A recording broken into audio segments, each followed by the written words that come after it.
Welcome everybody to our webinar today. I'm very excited that you joined. As you know, I am Multifamily Martin. I am the host of Become a Billionaire with Me, a multifamily podcast. And today I have my partner and friend, Anthony Barbado, who will be talking about our Roseleaf portfolio. Anthony, ball's yours. Yes, hello there, and thank you. I appreciate it, Mark. It's something that we're excited to be able to work on, and it is in the same realm of multifamily investments.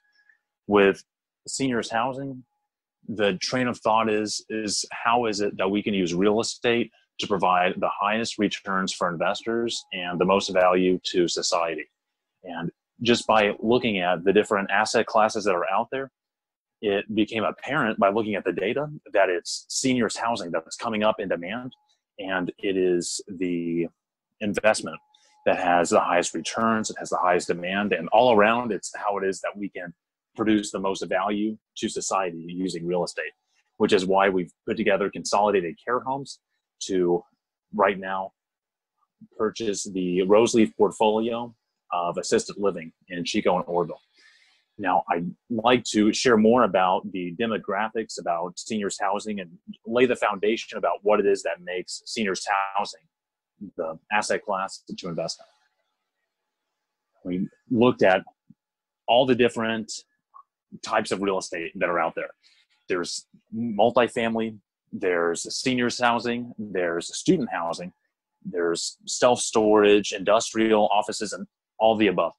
And just by looking at the upcoming trends, it is seniors housing that's, compared to everything else, something that has the highest likelihood of success for long-term investment.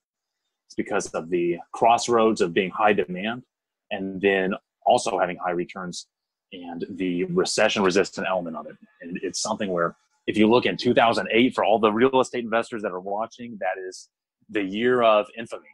They share the war stories about they have projects that are in halfway completion and then they get their financing pulled, and it's something that is I'd say economic recession. It's an issue that real estate is investors we need to keep into consideration, and it's looking side-by-side comparison, whereas many operators, many landlords, they went out of business entirely because their tenants, they couldn't pay the rent, and they still had 100% of their mortgage.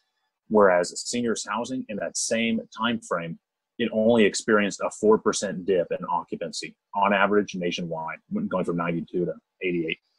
And the reason is because you have an industrial community where they have you have an office tenant that's leasing the building, and economic recession hits and the job market, it's not doing as well, and the result is that they go out of business. So as the landlord, having a single tenant, you still have 100% of your mortgage, but then your one tenant that was paying the rent, they're now completely out.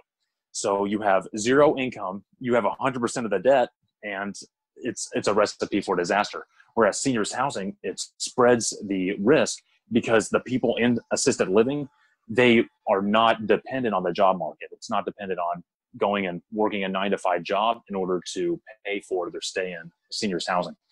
Instead, many of the residents, they will use the equity from selling their home. You have many seniors that they move into a home in, say, 1970s, and then as time goes on, the great thing about California is the appreciation. And then when it comes time to sell, they have a large amount of equity that's grown, and they have their mortgage almost entirely paid off. So they will sell the property, and then they have a large amount of equity to use to supply their stay in assisted living, which is why, looking at the chart that we're looking at, it's very recession proof, which makes for a very safe and stable investment. Yeah, definitely a lot stabler than owning a commercial building, right? That's awesome. Mm-hmm. So looking at the side-by-side comparison, it's looking from the investor's perspective how it is that we can make the best investment possible.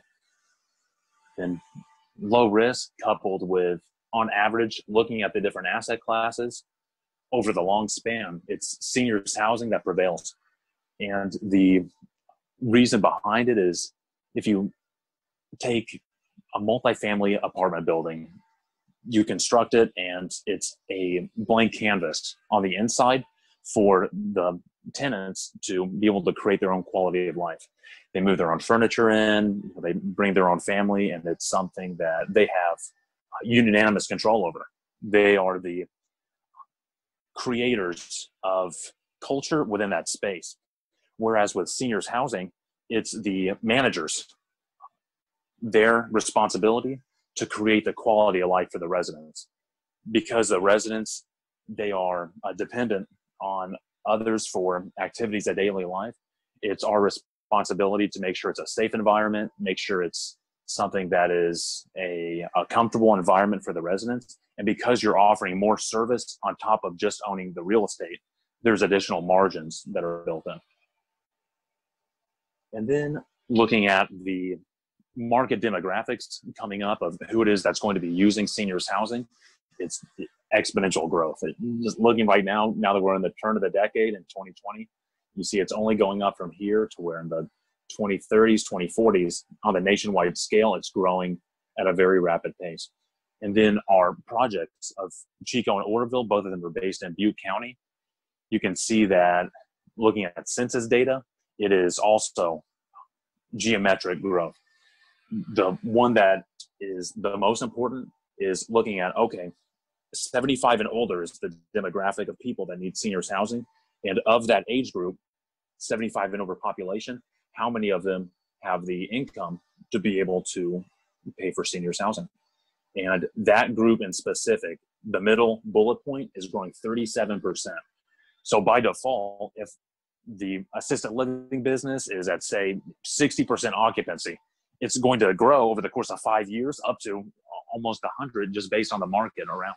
So digging deeper into the numbers, looking at the local demographics, it goes more in depth on what that age and income cross-section, what that looks like as far as the target market for seniors housing in Butte County. And Butte County is where the majority of the residents, they come from. So you can see that the demographics, they're growing in Chico and in Butte County. However, it's specifically the baby boomer generation that is growing the quickest.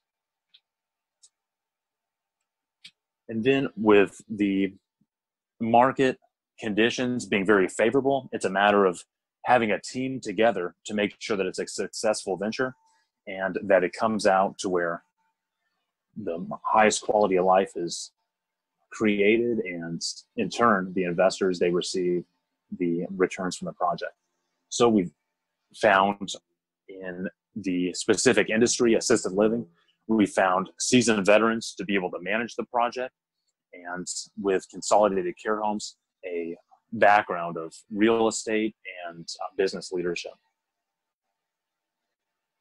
Consolidated Care Homes, it was originally put together between Dave Simmons and myself, to where it was where I worked as a realtor, and I found off-market residential investment properties, and Dave Simmons, as the lender, he was able to provide the debt service. So we were able to create that partnership and work on several projects and provide both the project and the debt financing for investors several times over. And as time goes on and we talk with investors that we're working with, they ask, okay, well, we're working on residential projects, but what about seniors housing? We're interested in investing in seniors housing. Do you all know of any deals in this space? And the more that we hear about it, we start looking into it, and sure enough, it's incredible the amount of return that investors can get by using real estate for seniors housing compared to multifamily. It's much higher margins, and it's because it's in so much higher demand, and it's just adding additional value. It's creating more value for society. So it's on that premise that we started looking for the deals and being able to put together the team here. And as a result, we're now 1 month away from closing on Roseleaf property. We have Joe Heaney, and chairman of the board. He was the past president of Corn Nuts. So he took Corn Nuts when it was in its relative infancy and created it to where it's a larger name brand company that is now nationwide. He, coming from a Harvard background, he has an invaluable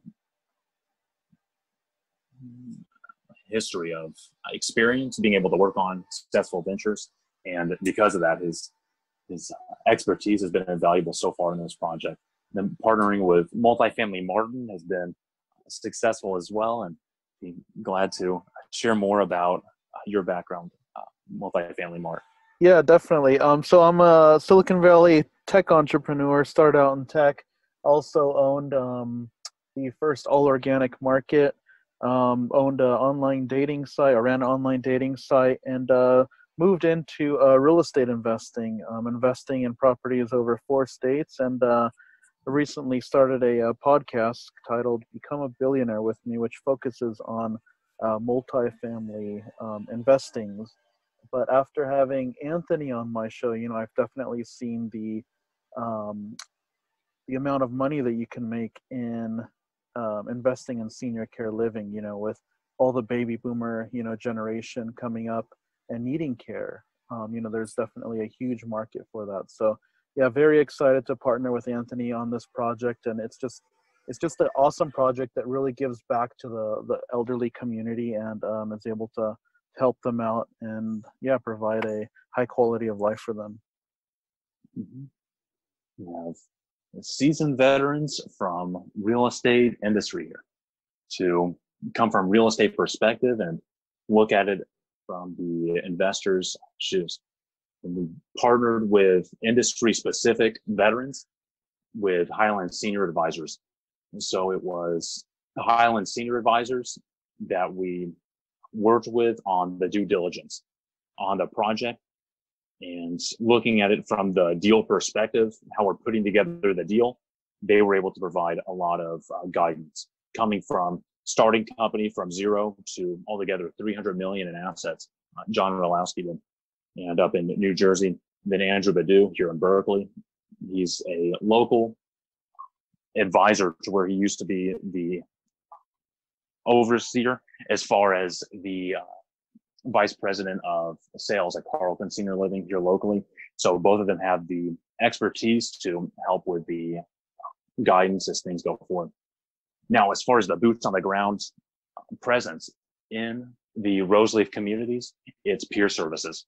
And we met with Peer Services and recognized that they are a local operator here in California that has a plethora of I'd say just background and experience here in assisted living, to where they started with the industry. It was altogether about 30 years ago whenever they really started putting together these communities for the elderly so that they were taken care of. And it was David Reamer, and then he has a altogether 300 resident community in Fresno that they do the day-to-day operations on. He oversees it. And Peer Services, they've joined together to do the management on communities here in California. So they're the ones that do the boots on the ground, day-to-day operations in Roseleaf whenever we close escrow. David, Dale, and Darren, they have a background of being the executive director in the facility. So they've been in the day-to-day operations. And just by looking at some of their accomplishments, Darren, he has had a phenomenal track record of being able to operate assisted living at a very high rate of occupancy. And Darren, he is the licensee that's going to be the executive director on the main flagship property of Roseleaf Gardens once we close escrow, because the sellers, they're moving on. They're not going to be associated with the property. So it's going to be Darren that has the oversight of the community and is seeing the day-to-day operations. So just giving an overview of Peer Services, you can see that they focus specifically in California and recently worked on projects in Washington. So they are just looking at the metrics of why it is that we chose Peer Services is because we look at the other communities that they're operating and they're all doing phenomenal. They have very high rate of success with the resident. They're all satisfied. There's full occupancy, and the state is very satisfied with the way that the communities are ran. They're in very good standing with the state licensing. Now, looking at the Roseleaf communities, and we can talk about the culture of these communities, how they've been ran as mom and pop operators. It is a very good relationship driven fit between Pure Services and the Roseleaf communities. They're very used to having that close knit relationship style leadership in the facilities, and Pure Services, they're able to provide that for their background of being in the communities, and it's their relationship style. And that's in stark contrast to, say, if it was a national operator, where you have a national company that's the ivory tower and is telling the staff, here's the way that we do things in the community with the employee handbooks and so on. So it's Pure Services being just like the grassroots, establishing those relationships where they really do well. And that's the reason that we chose Pure Services, because it's a big culture fit and they have a very high rate of success. So looking at the Roseleaf communities, they are based on a very, it's referred to as the cutting edge of the industry in seniors housing, where the old method of assisted living, if you all have ever had a experience with a family member looking at what's available, looking at the other communities that are out there, Brookdale, Sunrise, and so on, you can see that many of them are structured on the bedrooms and bathrooms model.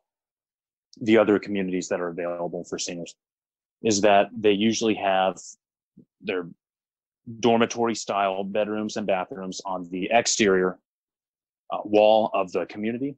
And then in the center, they have the TV room and they have their dining hall.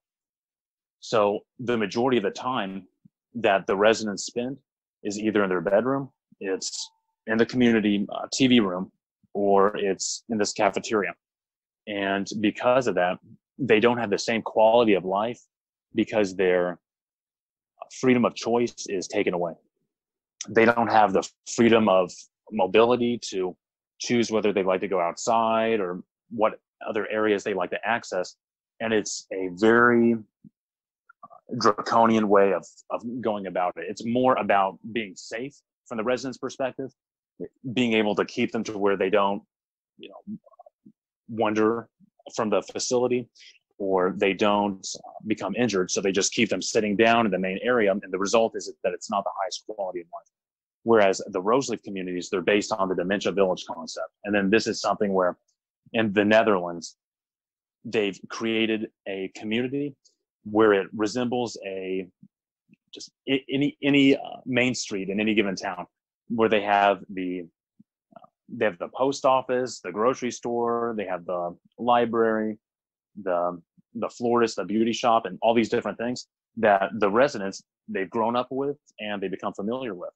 So for those with memory loss, it's a very familiar, low stress environment.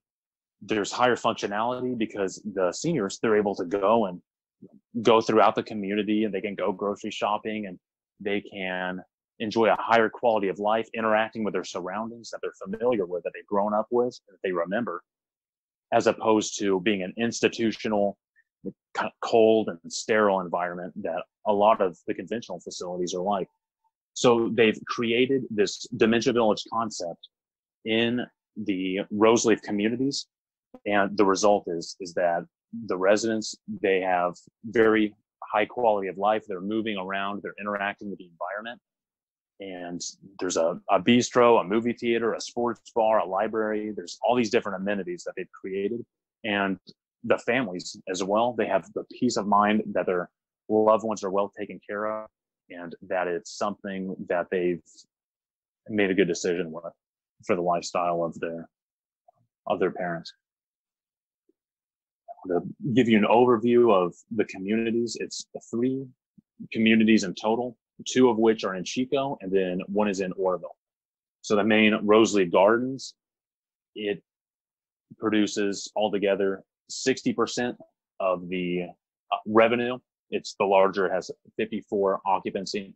And then Roseleaf Senior Care is the more small, low-key environment. There's less hustle and bustle there, so it's for more of the, I'd say, a calm environment.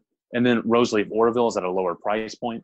And then Roseleaf Oroville, it brings in about, say, 30% of the gross income from the properties.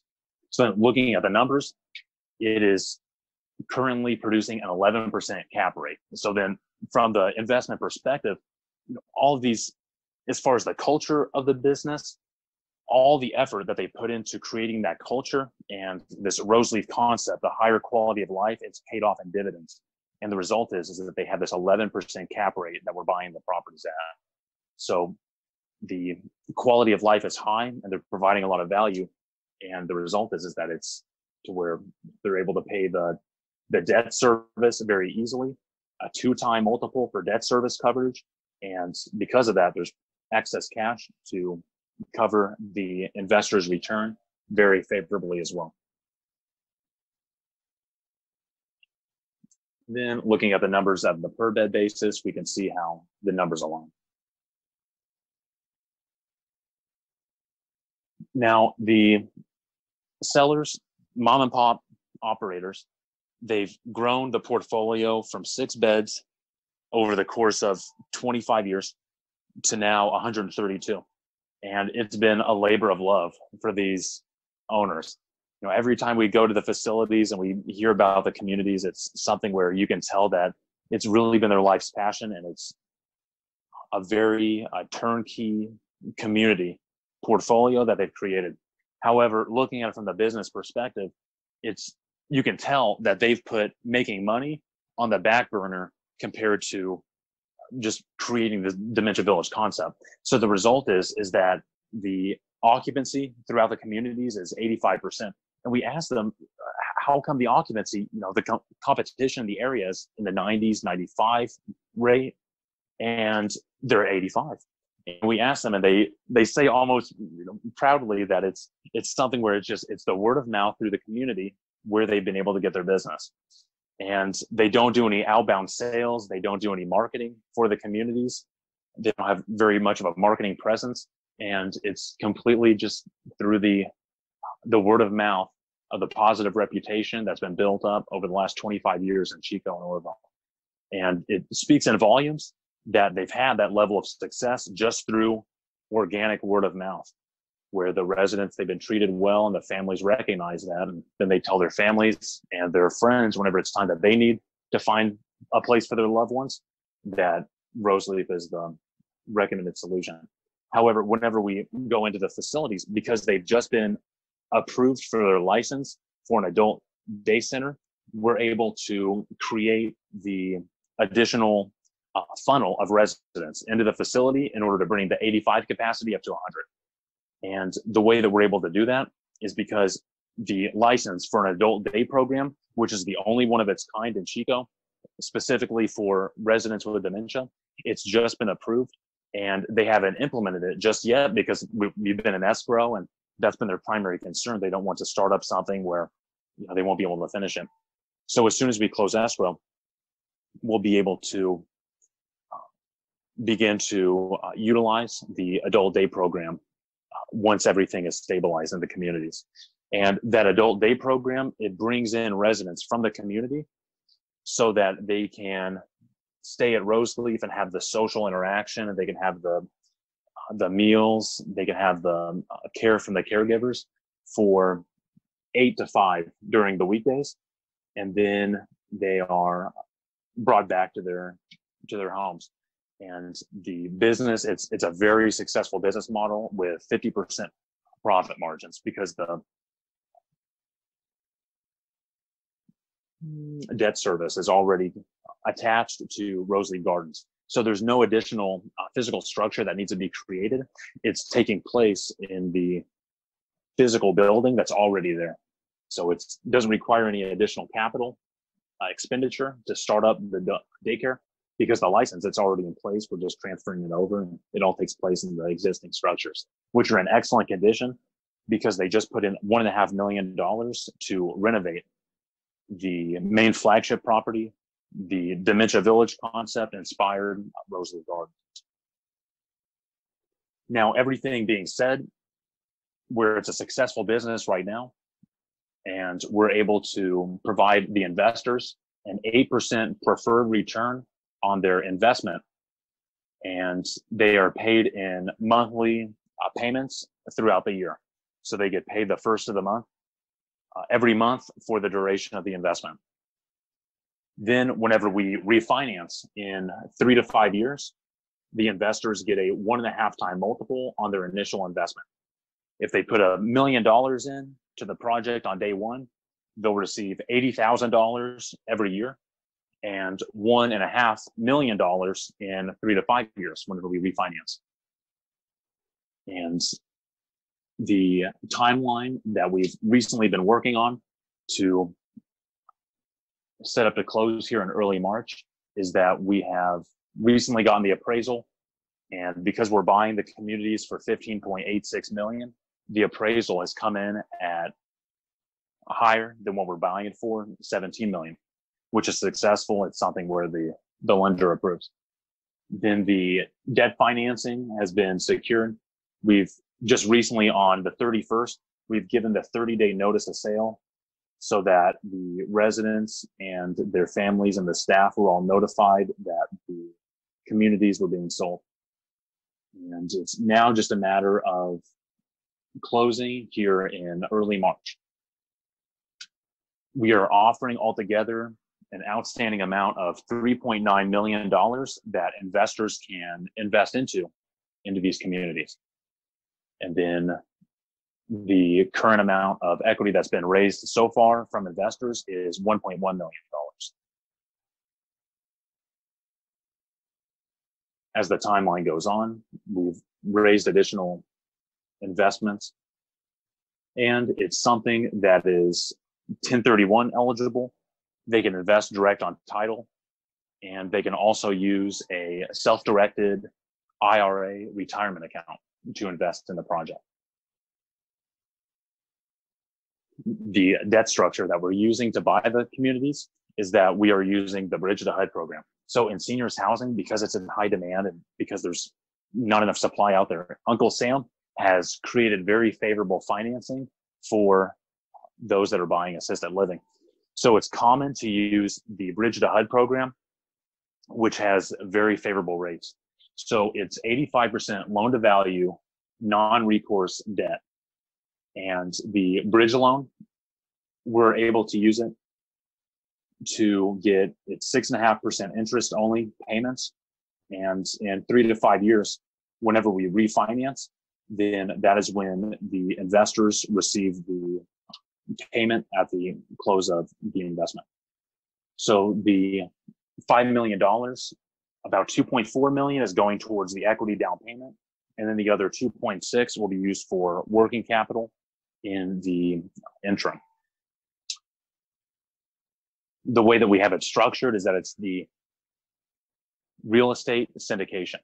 So we are bringing together passive investors to invest equity into the deal and then receive a share of a preferred return on their money on an annual basis, 8%.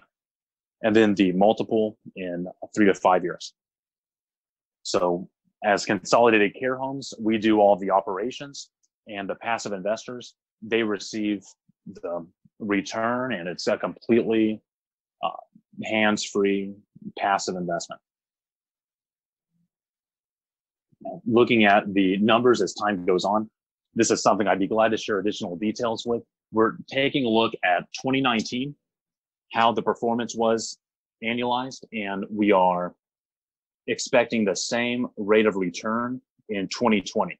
So the net income of 1.77 million, it is something that they experienced the last year, the annualized return.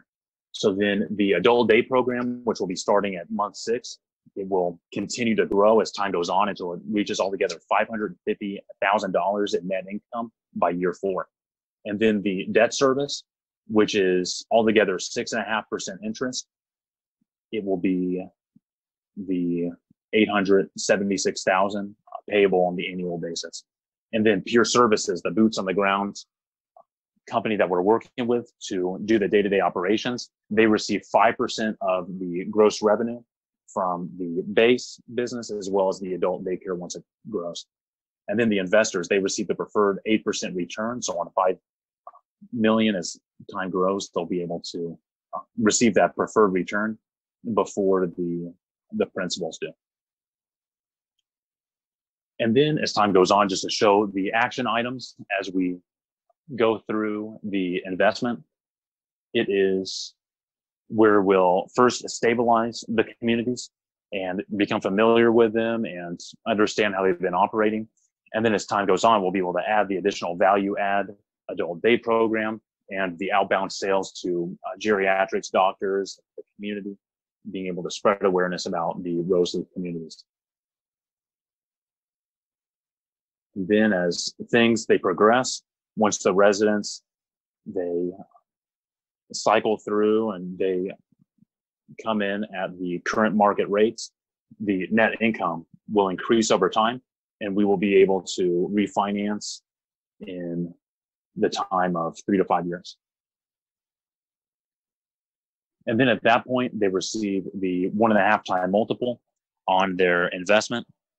And then the way that we have it structured is that if for whatever reason, the 1.5 time multiple is not met from the proceeds, then the investors, they get 70% of the cash flow going forward until they receive that 1.5 time multiple.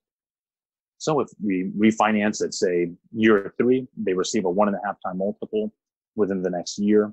If it's 1.25, then they'll receive the other quarter time multiple in the next year. And then, of course, we'll give investors plenty of time to plan for the next investment before we perform the refinance. So then to show the investment on the annual basis, you all can see what the returns are for investors. Altogether, the cash flow equates to the 17.64%